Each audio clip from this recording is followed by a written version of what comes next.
Thank you so much for the introduction. It's really a great honor to be part of this fantastic event. I moved up sort of last year in anticipation of new development and recognition at Gladstone. And certainly we got Roddenberry support and also the Nobel Prize recognition this year. I hope all of you will stay close for new development at Gladstone. So in the next sort of perhaps 30 minutes, I'm going to focus my talk on reprogramming, mostly about how actually we can change the reprogramming process using small molecules to make this reprogramming perhaps to become more directed, deterministic to iPS cells or perhaps to other type of cells. Over the last several years, actually, we and others have identified small molecules, either alone or in combination, that can functionally replace every single transcription factor, reprogramming factors to generate iPS cells, either even sort of 1, 2, or even 3 factors altogether to generate iPS cells. Certainly, those molecules, either alone or combination, can significantly enhance reprogramming efficiency and accelerate reprogramming speed. And most importantly, using those chemical probes actually allowed us actually to characterize some of the fundamental mechanisms underlying reprogramming process.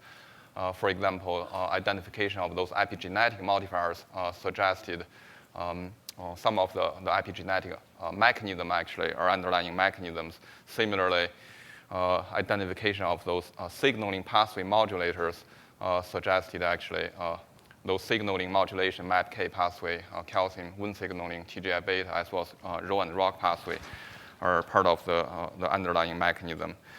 Today, I'm just going to share with you a very incomplete work in terms of identification of a new small molecule that appear to actually regulating reprogramming in an interesting way.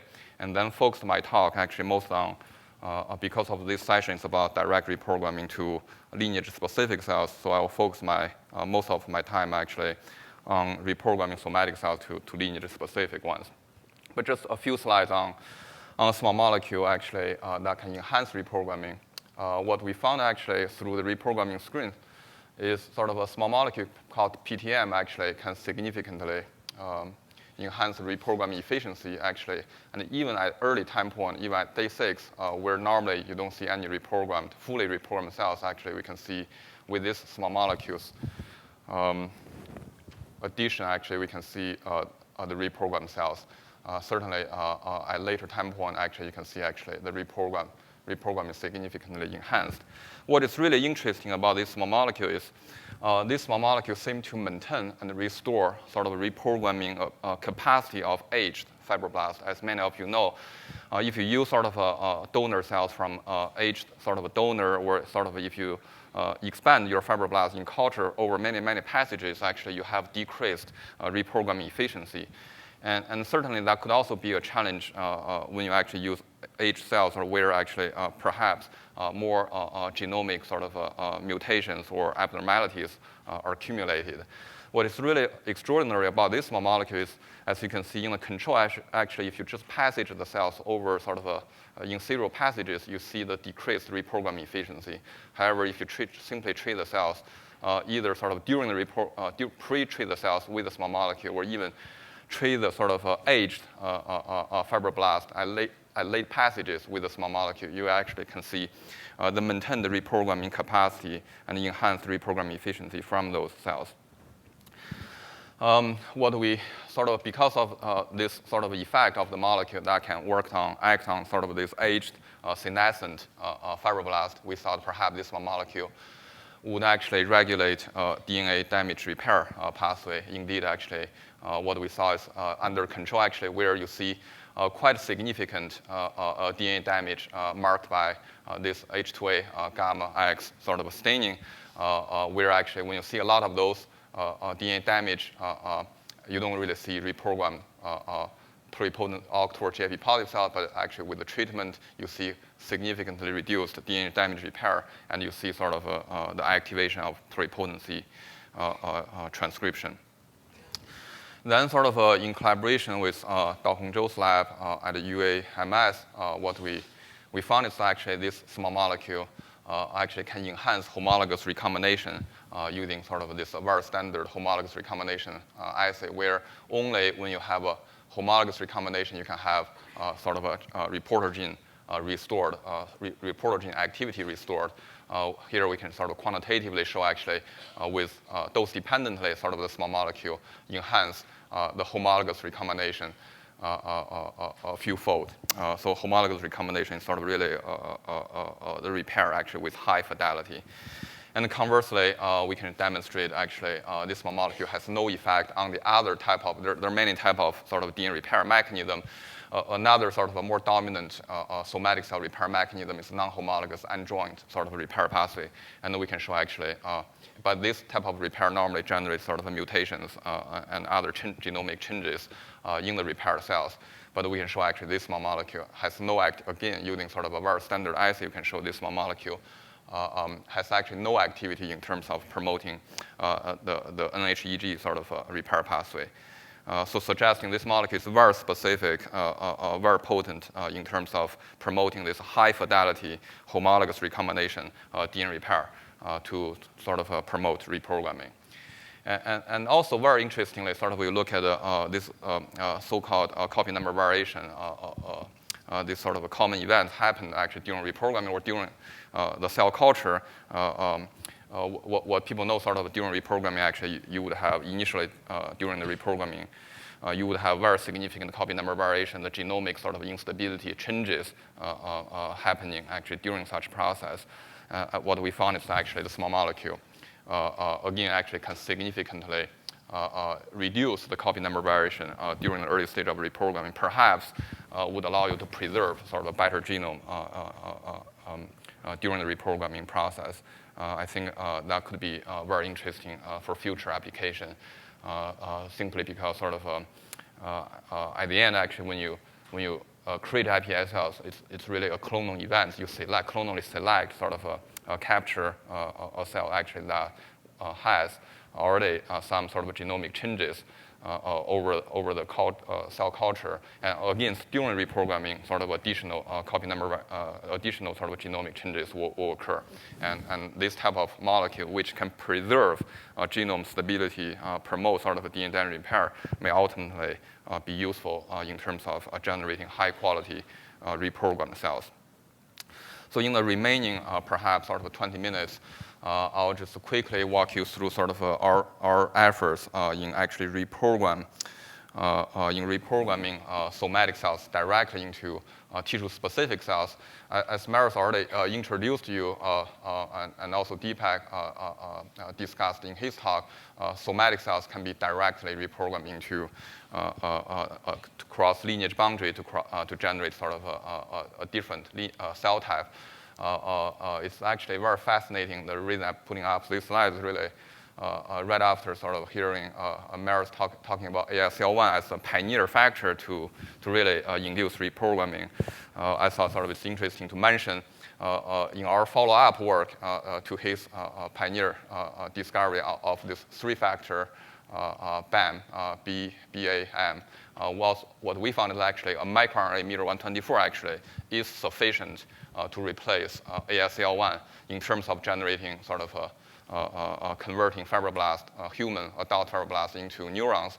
And this certainly, this microRNA certainly would function very differently as a sort of in comparison to a transcription factor. So it would be interesting to really examine sort of how microRNA in comparison to this pioneer factor in terms of reprogramming.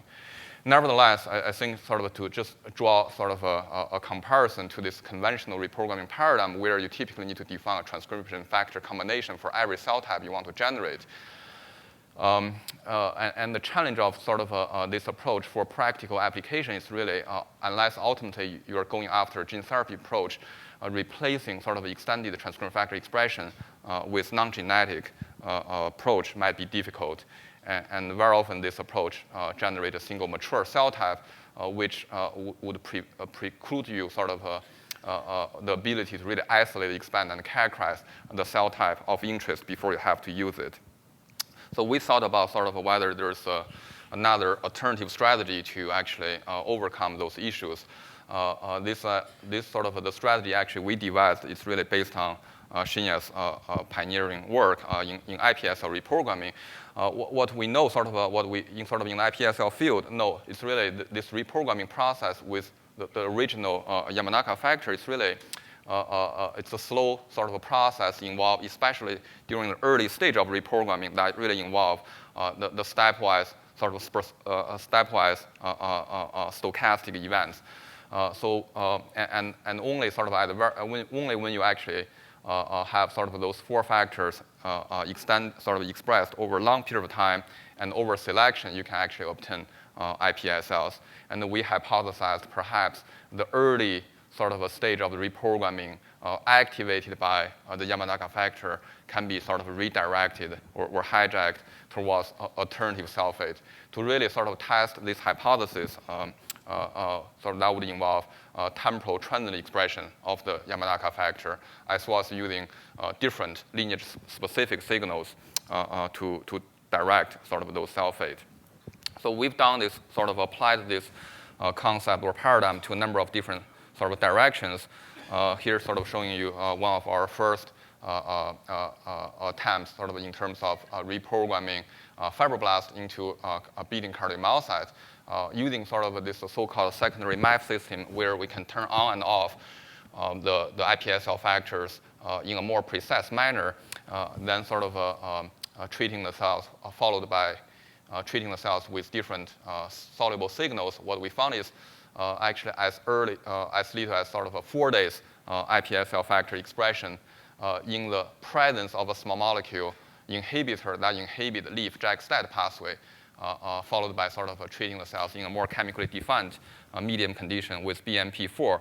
Actually, we can see this quite robust beating phenotype as early as sort of 11 days. Some of you may know, sort of using a secondary map system, very much identical system. Typically, you would need actually roughly 8 to 10 days iPSL factor expression, followed by perhaps additional culture in the presence of leaf JAK-STAT signaling pathway activation to obtain iPSLs. If you then redifferentiate those iPSLs into beating cardiomyocytes like this, that would require additional perhaps 7 to 14 days. But in this case, only 4 days expression in the presence of this pluripotency signaling pathway inhibition by small molecule. Then sort of with BMP treatment, this beating phenotype actually appeared very early, even sort of within 11 days, starting from the fibroblasts. So we thought perhaps this is a more direct reprogramming from fibroblasts to sort of the cardiomyocytes. So when we characterized sort of a little bit more about this reprogramming process, what we found is in the early stage when we to look at sort of the colony, reprogramming colony by different markers, we can see actually those early stage colonies express cardiac mesoderm markers like FLIC1, NKX, and GATA4. Those are early cardiac mesoderm markers, and later on those colonies actually mature into cells actually express late stage cardiomyocyte markers, cardiac troponin, connexin 43, MLC2A. And in vitro, at least sort of by those functional assays, we can show actually those beating cardiomyocytes exhibit those characteristic calcium transient and atrial-like sort of action potential. I think sort of one important question in this paradigm is really we used Yamanaka factor. When you use that, I think a very natural thinking is whether actually you induce actually pluripotency, pluripotent intermediate during such process, and that pluripotent intermediate go on to produce more differentiated sort of phenotype. Sort of we used a battery different assays to really exclude that possibility. Certainly, I already mentioned actually, if you just think about sort of reprogramming timing, that doesn't fit. Reprogramming to become pluripotent cells and then redifferentiate, that would require probably at least 14 to 20 days to achieve that process. But in our case, 4 days iPSL factor expression with additional 7 days treatment, we can see a very robust beating phenotype. But also we employed sort of many other assays to exclude this possibility. Here, just to showing you sort of two sort of gene expression analysis. When we look at actually a cardiac early mesoderm marker, MESP1 or late marker MLC2A, as well as sort of endogenous pluripotency markers, we can actually readily detect actually cardiac marker activation along the reprogramming process, but we didn't see actually much activation of pluripotency, endogenous pluripotency genes. And more conclusively, sort of from this live cell imaging, where actually the GIP is knocked in at the endogenous nanog locus, which would report endogenous pluripotency gene sort of reactivation. So we can actually live cell image sort of this entire process where we can actually really conclude during this process we can readily detect those beating cardiomyocytes, but actually we never observe sort of within those beating cardiomyocytes the GIP activation. Again, suggesting this process does not involve generation of pluripotent intermediate. Similarly, we applied this paradigm to a number of other systems.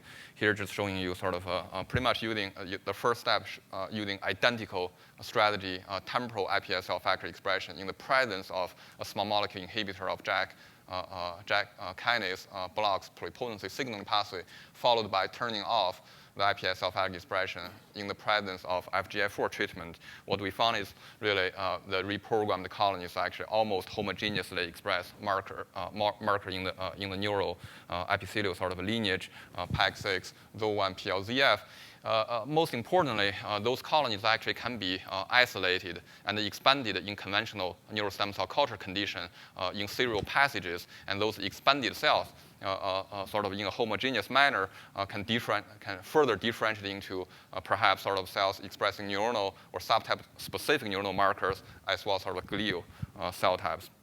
And further, we can demonstrate those differentiated neurons can mature, express sort of synaptic markers, and most importantly, by those standard electrophysiological characterizations, they appear to be mature, including action potential, sodium current, as well as synaptic interaction with neighboring cells.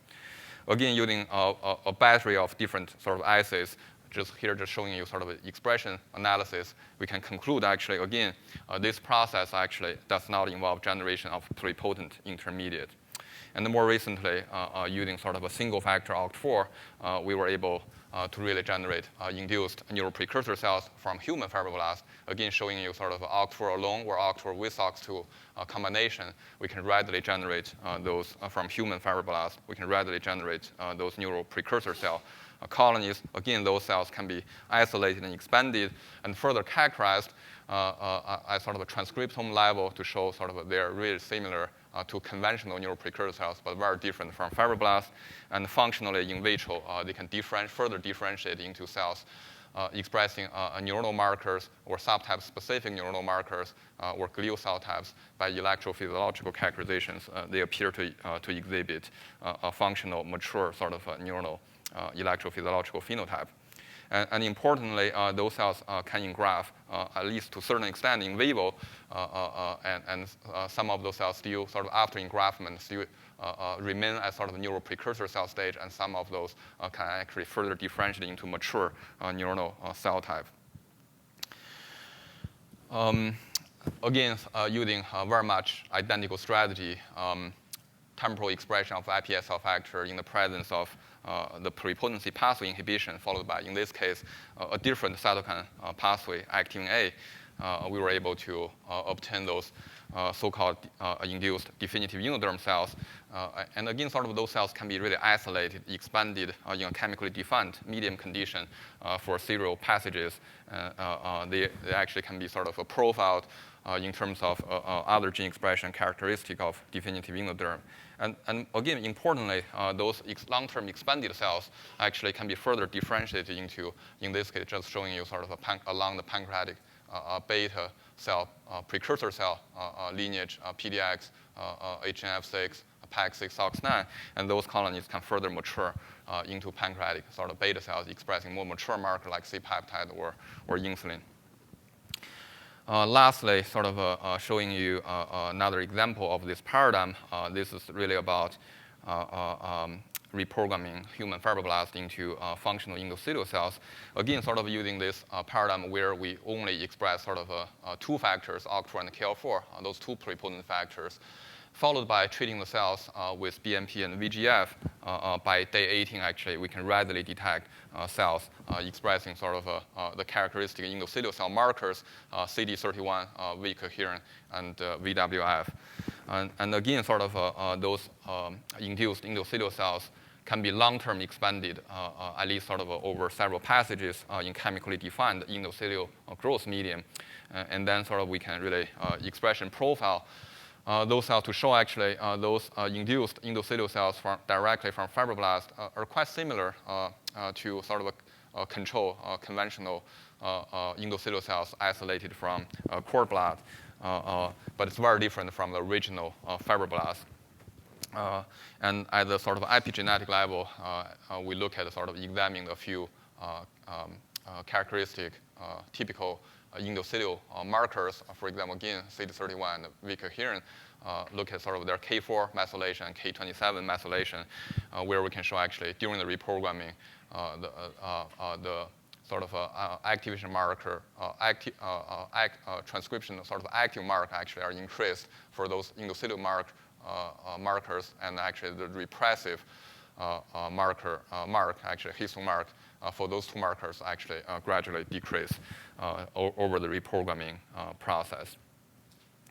And to further sort of demonstrate their function, we look at examining a number of in a number of assays to look at the endothelial function, where we can show actually those generated endothelial cells actually can uptake acetylated LDL, a characteristic character of sort of a functional endothelial cells. And importantly, they really form sort of these tubes, actually on matrigel. And similarly, we can also show those cells actually can respond to VEGF, the growth factor cytokine actually in terms of migrating towards sort of a scratched wound, not sort of by fibroblasts. And also sort of in this matrigel, if you simply transplant actually matrigel plaque, those with sort of the endothelial cells subcutaneously in the new mass actually, the transplanted cells actually can survive and generate sort of the capillary tube in vivo. But what is really interesting is sort of in collaboration with John Cook's lab at Stanford, actually we attempted to examine sort of perhaps the therapeutic potential of those reprogrammed endothelial cells from fibroblasts, where his lab can show actually those cells actually can be injected, endothelial cells, the control fibroblasts and endothelial cells can be injected into the hand limb of those mice. And actually can reasonably survive for a few days. That really provided us opportunity to examine their function in vivo. Using sort of a laser Doppler assay, what he can show is really only sort of the injected induced endothelial cells, human endothelial cells in the model of hand limb ischemia, sort of a model of peripheral artery disease.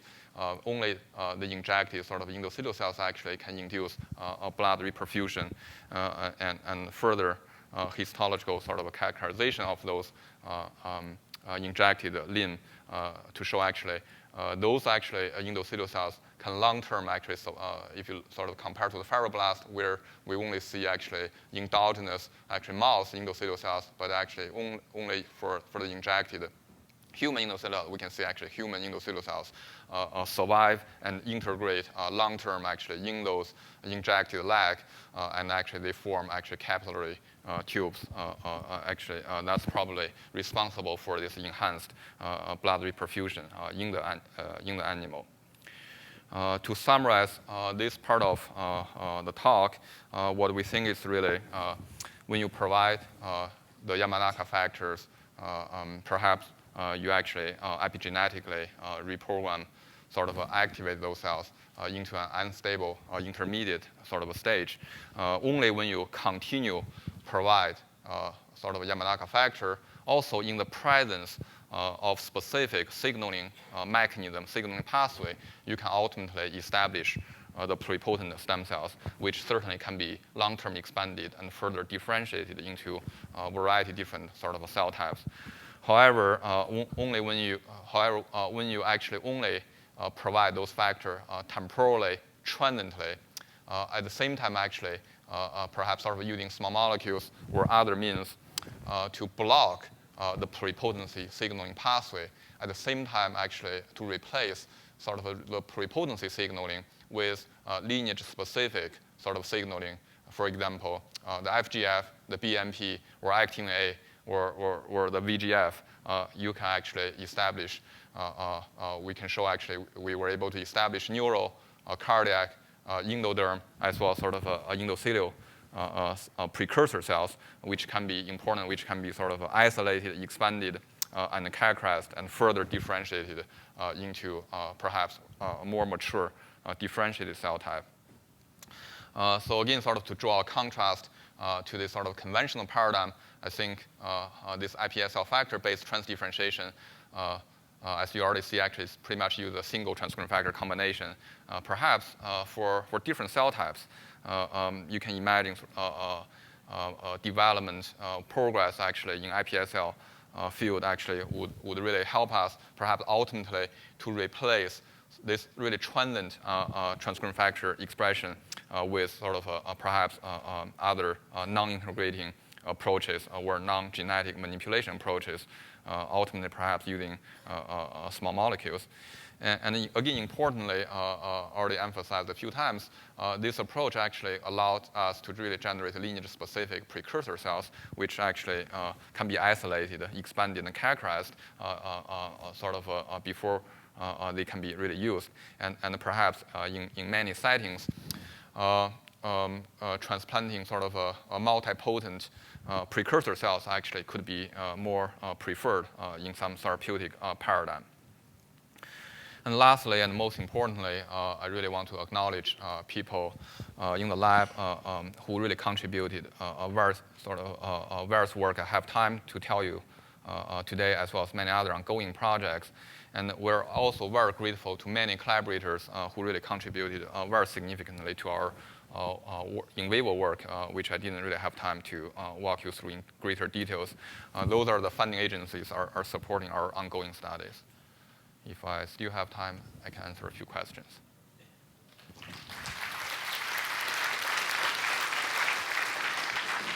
Okay, so any questions?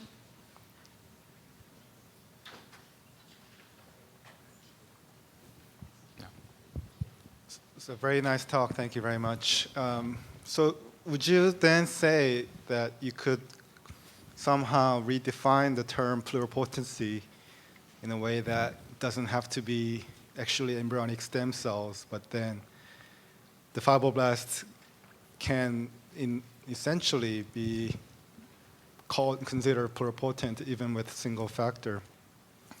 So would this, just for clarification of what the term pluripotency means. And I have a second question, which is you demonstrated that the reprogramming factors needs to be suppressed in order to differentiate into terminal cells. And in case of human reprogramming, how were you able to overexpress and suppress it in a controllable manner? Is it possible? Yeah, those are very good questions. Perhaps I'll tackle your second question first. How actually in the human system, because most of our published work in terms of reprogramming fibroblasts using Yamanaka factor to become sort of lineage-specific cells sort of was done in the mouse system where we use the so-called secondary, genetically modified secondary map system. So you're asking how actually we can do this, sort of ultimately do this sort of in the human cells. I think the mouse in the human cells sort of we've been really working on again sort of the Dock's controlled expression system where again you can actually infect the cells with the 4 factors. Then you can treat the cell, but under control of the Dock's system, and you can add the drugs to really fine-tune the window of the temporal factor expression. And also, we've been really playing with sort of the so-called episomal and other approaches. I think sort of with a better understanding of this transient activation and also the progress work learned from iPSC work, I think ultimately perhaps we can really achieve, hopefully achieve sort of this initial step activation using a non-sort of in human cells using the non-genetic manipulation or non-integrating approaches. As we already know, actually in human iPSC reprogram, you can use episomal, the mRNA, and perhaps ultimately we were able to do that with small molecule or combination of those different sort of integrating approaches. To answer your first question, this is actually a very interesting question. Actually, I thought about that quite a bit. So certainly the conventional definition of pluripotency is really about, at least sort of in the mouse, it's really about actually you have a cell, and the cells, when you actually transplant that cell into the blast cyst, or even using the tetraploid aggregation sort of a protocol, actually you can demonstrate the cells actually can contribute to all tissue types. So that's sort of the conventional definition of pluripotency. But in a way, sort of, I think, sort of as we and others have shown using this reprogramming system, where actually you do not have to really establish the endogenous pluripotency network. Actually, those cells only, even when they sort of express these extraneous pluripotency factors for temporal period of time, actually those cells, you can endow those cells other lineage differentiation potential.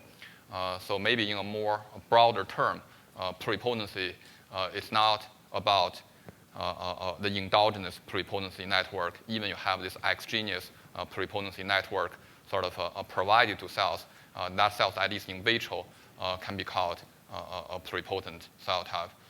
It would be interesting, sort of, I don't know whether people have done this or not, but it would be interesting to sort of speculate whether sort of when you have this fibroblast temporally express those pluripotent factors, would that actually be able to contribute to other lineages actually by injecting them into the blast cyst? It would be interesting to know. Thank you. Maris? Actually, I had the same question, but I was waiting for your answer because to that point, I mean, you call your conversion using the Yamanaka factors a direct reprogramming, but even if it's not a true pluripotent cell that you induce, it's somewhat pluripotent because you get the three lineages, right, depending on the culture conditions. But it's certainly some intermediate, as you pointed out in your last summary slide, right? So to me, that is certainly not a direct conversion. Whereas we, with the transcription factors we use that are expressed actually in a target cell population, we feel a direct conversion is appropriate. This nomenclature to use. It's just more like semantics, but it's just, yeah. So I just wanted to maybe. Yeah, that's a very good comment. Perhaps this direct term, because sort of at the initial, in our initial efforts, we didn't really think that far as sort of what we know, we know now today. So perhaps sort of the direct term was somewhat misused to describing sort of these different lineages reprogramming. And perhaps sort of if you think about in another way, perhaps you may not ultimately to really generate this sort of unstable intermediate. Perhaps you can really provide even sort of at the early during this initial epigenetic activation stage, perhaps actually you can provide some means of signaling mechanism or other sort of lineage-specific transcriptional activation to make it more direct. I think our original use of direct is just meant about they're not going back to become pluripotent cells, because very often when you use pluripotent factors, I think most people would think actually you're generating pluripotent cells. I have a quick question. So the induced here. Okay. The induced endothelial cell that you got from fibroblast, how long you were able to keep them? So how many passages and how stable they were? Did they revert back to fibroblast or other like mesenchymal-like cells or Sure, not? this is a very good question. How stable are those induced reprogrammed cells? For this induced endothelial cells, actually, they appear to be quite stable in the conventional sort of a chemically defined endothelial cell growth medium. I think we've done perhaps above 5-6 passages. They appear to be stable. But like many other lineage-specific primary cells, long-term culture actually is still not really feasible because unless they're pluripotent stem cells, pretty much every other cell type, regardless stem cell, tissue-specific stem cell, or more differentiated cell types, they don't really self-renew long-term. So over passage, they gradually lose some of their property, but they don't really revert back to fibroblast phenotype. They more exhibit senescence phenotype. So they maintain the endothelial phenotype. Mm-hmm. Okay, thank you.